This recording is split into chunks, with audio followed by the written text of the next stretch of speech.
Hi Doxa family, how are we doing today?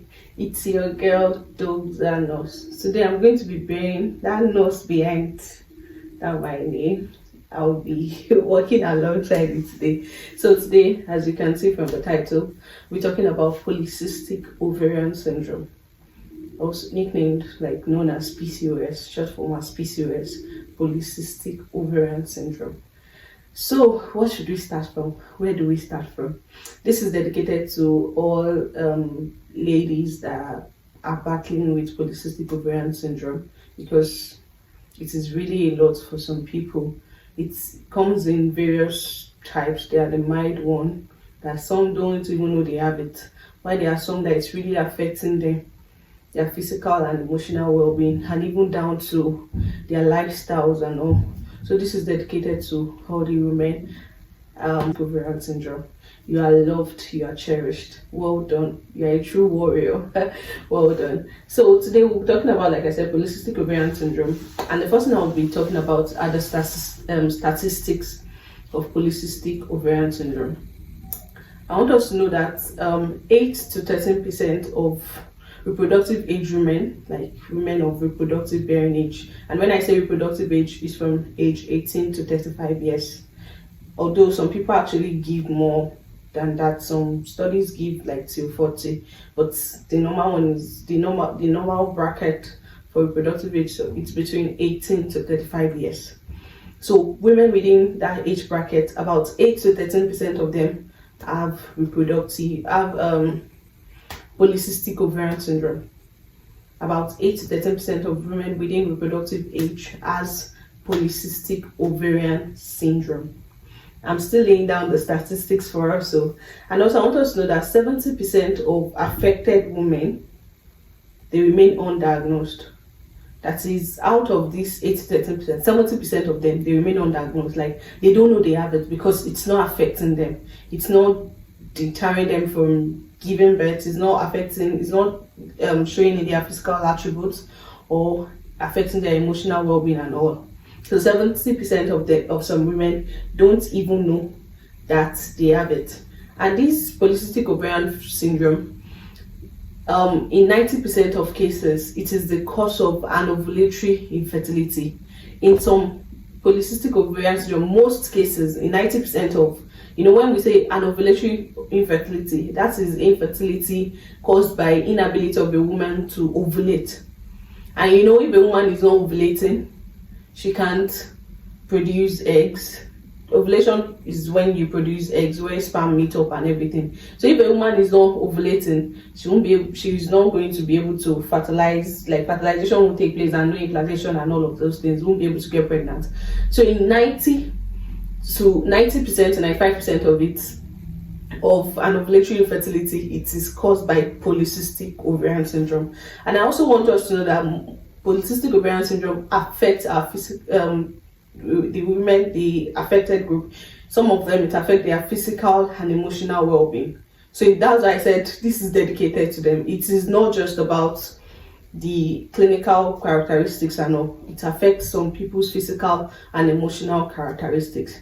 So let's go to polycystic ovarian syndrome. What is it? What is polycystic ovarian syndrome? This is, when I say polycystic, they say too much of everything is bad and less of everything is also bad. So you see, in layterm language, how I can say it best is like there is too much of eggs, poly, too much, cyst, ovarian syndrome. So when I say poly, I want to bring it later so you can really understand what I'm trying to say.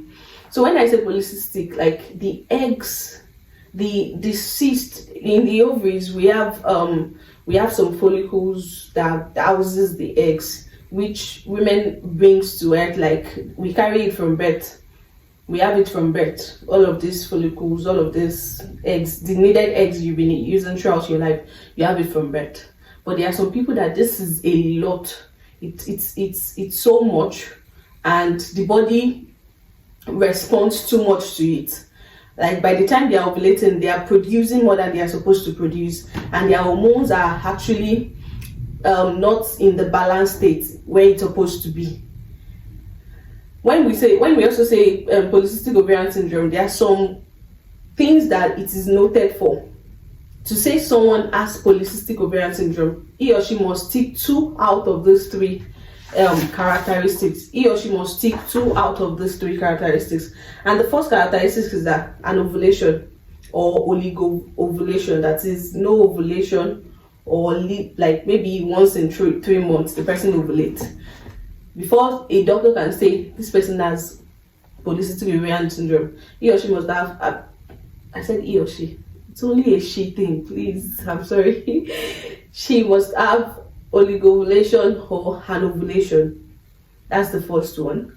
And the second one is clinical or biochemical androgenism. And when I say clinical or biochemical androgenism, this is when a test is done and they see that there is increased level of all of those hormones. When the hormones are supposed to be less, they are increased. They are increased rate. And the major hormone that is actually tested is the testosterone, the estrogen, and progesterone. All of these hormones are tested. So like they get skyrocketed like too much at a time when they are supposed to be less. And we know for women, we have testosterone in our body, but it's supposed to be in its low form, like little form. Same as men, they have estrogen in their body, it's supposed to be in little form. But in polycystic ovarian syndrome, testosterone is a lot, like it is so high.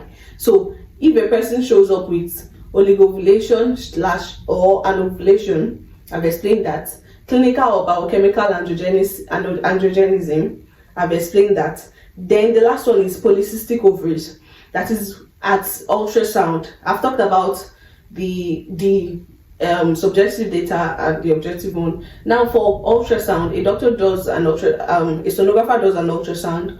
There's a way the ovaries present. I'll attach a picture for polycystic ovarian, and this is how the ovary present for normal ovaries. So we can see the difference that we have a lot of those bubbles for polycystic ovaries. A lot of those bubbles are there, but for the this is the normal ovary, like it is just in like not, it's partially distributed and it is well refined. But in polycystic ovary, like it is a lot. So if a person can actually take 2 of these boxes or 3, this is according to X-ray 2003, if a person can actually take 2 or 3 of the boxes, the person is said to have polycystic ovarian syndrome. So I've talked about how it shows, how it can be diagnosed. So for some women, now what are the ways that the values that are actually noted, the tests that are done? But we do luteinizing. There's a test called luteinizing hormone and follicle stimulating hormone. The both hormones, they are elevated for polycystic ovarian syndromes. Both hormones are elevated, like they are so high for patients showing with polycystic ovarian syndrome. And there's also increased androgen and insulin level. There's increased androgen and insulin level. So this is for that insulin part. That is why most times they relate polycystic ovarian syndrome. Some people treat it with diet or reduced weight, or some people it can actually lead to them having too much of weight, like increased weight and all. So because of that insulin, increased level of insulin in their blood, they are not metabolizing well and everything. So it is actually related to the whole thing. So some people can actually, it is treated for some people through their diet. Some people treat it with their diet and like they are able to manage it. You can see there's this Chef Amaka page I saw. She was able to treat us with diet and she was able to manage it or to change her diet and everything, and also manage her weight. It is applicable to some people, but there are some people that it is in the high levels that all of those things cannot actually help them manage it. It cannot help them manage it. So it varies from individuals to individual. And it also presents, some people don't menstruate when they are like, for patient that has polycystic ovarian syndrome, some don't see their period, or they see it like once in 3 months, once in 4 months, or even when they see it, like maybe just do it for a day or 2. So it's called oligoamenorrhea or amenorrhea. It also presents like that for some people. So also, women with PCOS that later get pregnant, like we have women that get pregnant with PCOS, they tend to develop gestational diabetes later, because I told you that PCOS actually, there's increased level of insulin with PCOS. So some people with pregnancy, it may not be showing before their pregnancies, before they got pregnant. By the time they get pregnant, then they may develop gestational diabetes as a sign that there's an existing condition in their body. But once the pregnancy elapses, it will actually go for some of them. So I'm not saying now polycystic ovarian syndrome patients get pregnant. That's why I said some people don't even know that they have it. Why those that actually know, why they actually know, in most cases, why most patients know they have it, or how they know they have it, is by the time they don't see their period like 2 or 3 times, like 2 months consecutively, their period is not coming and they are not pregnant, or they are having all these features and they're like, what's happening? Why am I having all these male features, too much hair, too much this on their body and all? So when they go to their gynae and they do all of these tests, they do their clinical tests, like check their blood for the hormones, do the scans to check for their ovaries, to see the presentation of the ovaries for the polycystic, like I showed in the diagram earlier. This is how they know. So polycystic ovarian syndromes, well managed, pregnant. Even some, they don't even know they get pregnant, like I said.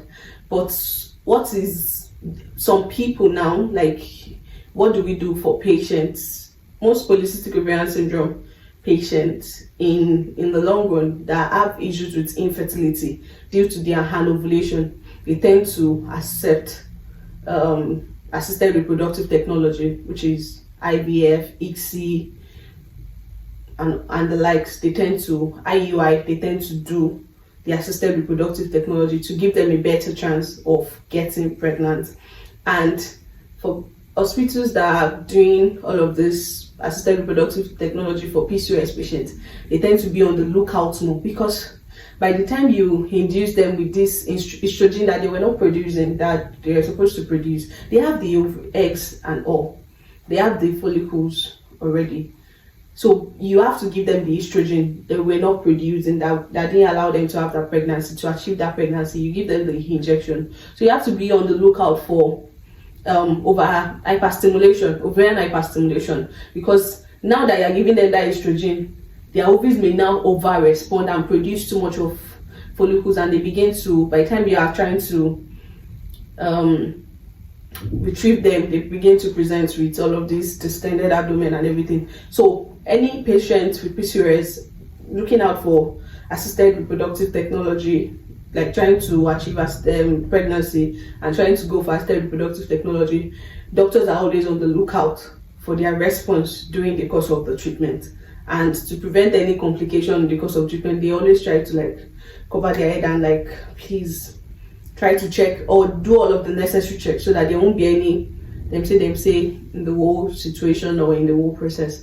So like I said, PCOS patients, they achieve pregnancy, but I've only done this video to actually enlighten us on how they are unable to get pregnant. It's because of the reduced estrogen. For those that are unable to achieve pregnancy normally, the reduced estrogen, which in place, like the estrogen is supposed to be the one to do all of the follicle ripening and everything, it is not well produced, it is underproduced, or it is not produced at all for some people. So in all of these things, we should actually, if you've had any of the symptoms I've said earlier, like you've not been seeing your period, you've done a test, but most times you've not been seeing your period, you can just go to a gynae, just do a further test so you can know your status, so that when you're trying to get pregnant, you have to wait for a long time to see, okay, I'm not getting pregnant, what's happening, what's all, so you can know your state and know how well to manage it ahead. You won't be like at a crossroad by the time you get pregnant and you're like, okay, you're waiting,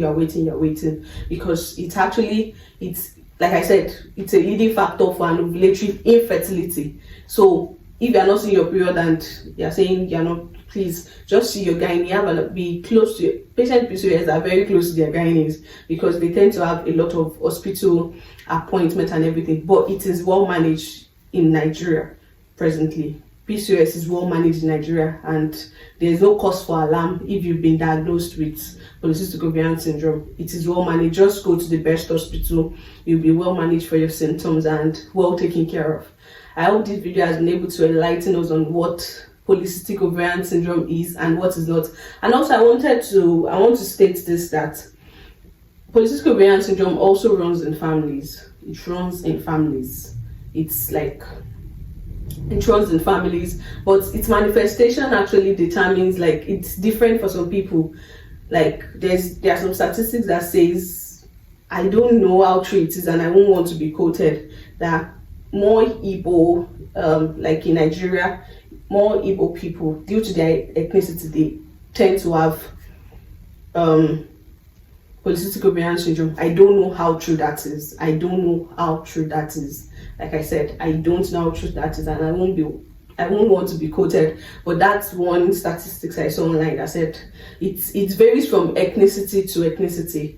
It runs in families, but it varies from ethnicity to ethnicity. So I just want us, you've been having that concerns about, okay, you've not been seeing your period. As long as you're not ready to achieve pregnancy yet, just go to the hospital, have 1 or 2 checks done so they can know what is the cause of your anovulation. It may not be PCOS that is causing you not to see your period. It may be another thing. I state this now. You've not seen your period yet, or you've been having delayed period and all, until diagnosed or confirmed by your doctor, it may not be polycystic ovarian syndrome. It may not be polycystic ovarian syndrome. So I want us to be on the lookout for this. So when you go to the hospital, make sure the necessary test is done and they should do the correct diagnosis for you. Not that you should just say, those are not said, this is what you have. No. Because you're not seeing your period, I stated 3 tests. You have to have 2 out of those 3 tests to be confirmed. And 1 is only from your part, that is the anovulation. The other 2, which is the clinical or biochemical androgenism, they have to do a test to ascertain that. And the ultrasound scan, to know the state of your ovaries, the alignment of your ovaries, they have to do a scan to also ascertain that. So please, make sure you go to the hospital to have a clear diagnosis. If you've not been seeing your period for a while and you are concerned about what is the cause, go to the hospital and have all of this needed tests done. Thank you so much for watching, and I hope I've been able to enlighten us a little. Until next time, when I'll be bringing more health talks related to infertility. Until then,